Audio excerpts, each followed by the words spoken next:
Hello everyone, welcome to this video again. So today's topic is वाक्य।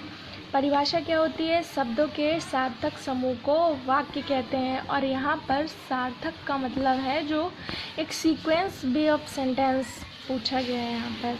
तो शब्दों के सार्थक समूह को वाक्य कहते हैं। वाक्य के दो भेद होते हैं। पहला जो होता है वो रचना के आधार पर और जो दूसरा होता है वो अर्थ के आधार पर होता है।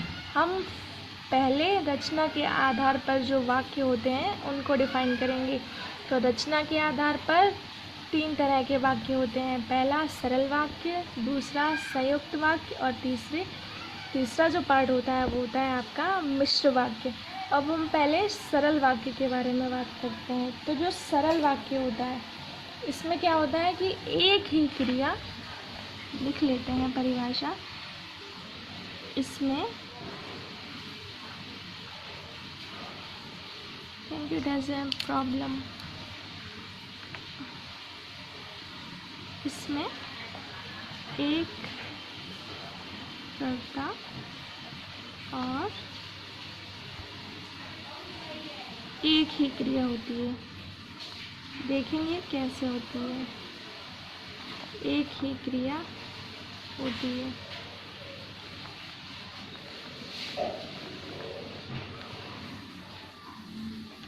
उदाहरण देख लीजिए। मान लीजिए उदाहरण दिया गया है आपका, रोहन खेलता है। रोहन खेलता है। अब रोहन एक ही करता है और खेलना जो क्रिया है वो भी एक ही है। तो इस तरह के जो सेंटेंस होंगे, जो वाक्य होंगे, वो आपके सरल वाक्य की कैटेगरी को बिलोंग करेंगे। सेकंड पार्ट आपका है संयुक्त वाक्य। तो इसमें क्या होता है, संयुक्त वाक्य में होते हैं दो उपवाक्य। तो इसमें मीन्स संयुक्त वाक्य में दो या दो से अधिक उपवाक्य होते हैं। दो या दो से अधिक उपवाक्य होते हैं। उदाहरण देखते हैं कैसे दो या दो से अधिक उपवाक्य होते हैं। जैसे वह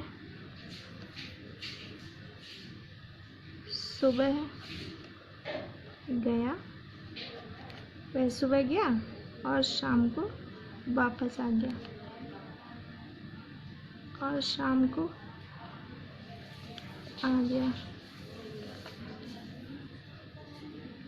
अब देखिए, वह सुबह गया तो एक उपवाक्य ये हो गया और शाम को आ गया तो दूसरा उपवाक्य ये हो गया। तो जो संयुक्त वाक्य होते हैं उसमें दो या दो से अधिक उपवाक्य होते हैं। अब थर्ड जो आपका है वो है मिश्र वाक्य।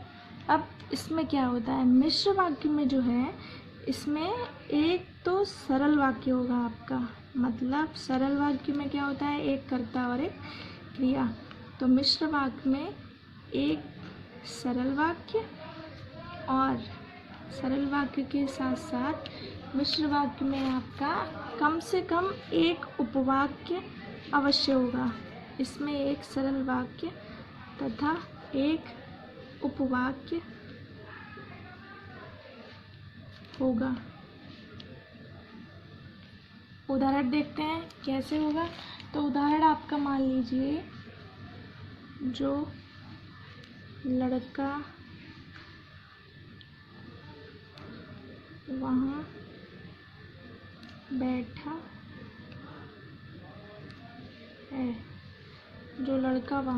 है मेरा भाई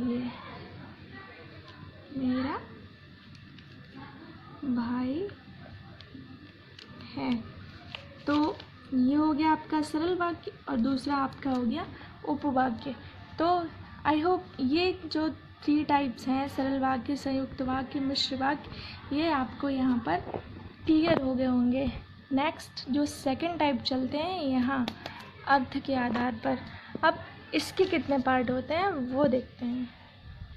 अब अर्थ के आधार पर ये जो होते हैं ये होते हैं आपके 8 तरह के अर्थ के आधार पर वाक्य 8 तरह के होते हैं। विधानवाचक, इच्छावाचक, आज्ञावाचक, निषेधवाचक, प्रश्नवाचक, विस्मयादिबोधक, संकेतवाचक एंड लास्ट आपका जो है संदेहवाचक। अब विधानवाचक वाक्य क्या होता है? विधानवाचक मान लीजिए कि जिसमें किसी कार्य का कोई अस्तित्व हो, या तो कोई काम हो रहा हो या किसी कार्य का अस्तित्व बोध हो। उदाहरण देखते हैं, जैसे भारत मेरा देश है, तो एग्जिस्टेंस है इसमें, भारत मेरा देश है मतलब मेरा अस्तित्व जो है वो भारत से है।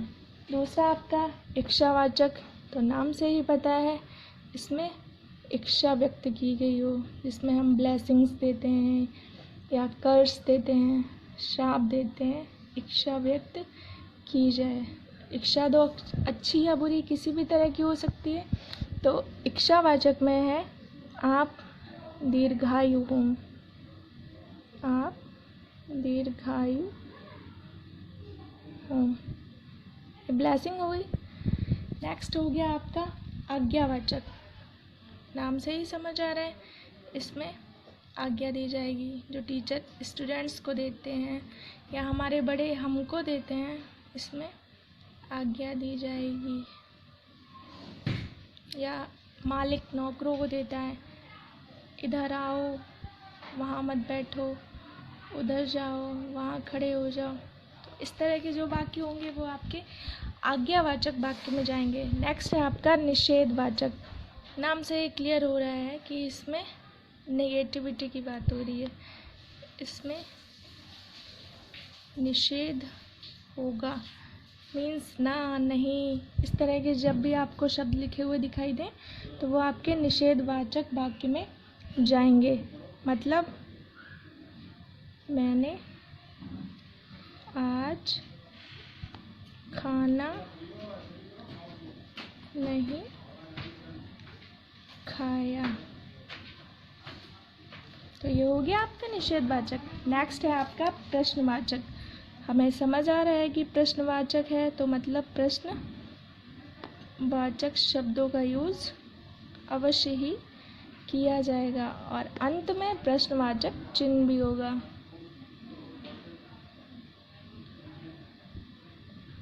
उदाहरण समझते हैं। उदाहरण मान लीजिए, तुम कहाँ रहते हो, तुम कहाँ रहते हो। कम ऑन द नेक्स्ट, विस्मयादिबोधक वाक्य, इसमें विस्मय वाले शब्द आए जिसमें आश्चर्य, दुख, शोक, इस तरह के जो शब्द होंगे वो विस्मयादिबोधक वाक्य में जाएंगे। जैसे शाबाश, तुमने बहुत अच्छा किया, अरे ये क्या हो गया। और इसमें जो है विस्मयादिबोधक में ये इस विस्मयादिवाचक का चिन्ह अवश्य आएगा। नेक्स्ट आपका है संकेतवाचक, जिसमें एक क्रिया दूसरे पर निर्भर हो, एक क्रिया दूसरे पर निर्भर हो। उदाहरण देखिए, उदाहरण है अगर परिश्रम करोगे, अगर परिश्रम करोगे तो अवश्य सफल होगे, तो अवश्य सफल होगे। तो सफलता किस पे निर्भर हो रही है? परिश्रम पे, तो डिपेंडेंसी होगी ना यहाँ पर। तो इस तरह के जो शब्द हैं वो संकेतवाचक वाक्य में जाएंगे। लास्ट संदेहवाचक, तो इसमें संदेह व्यक्त किया जाएगा, इसमें संदेह व्यक्त होगा। उदाहरण देखते हैं, शायद आज बारिश हो, शायद आज बारिश हो। I hope all you cleared with this topic. Thanks for watching this.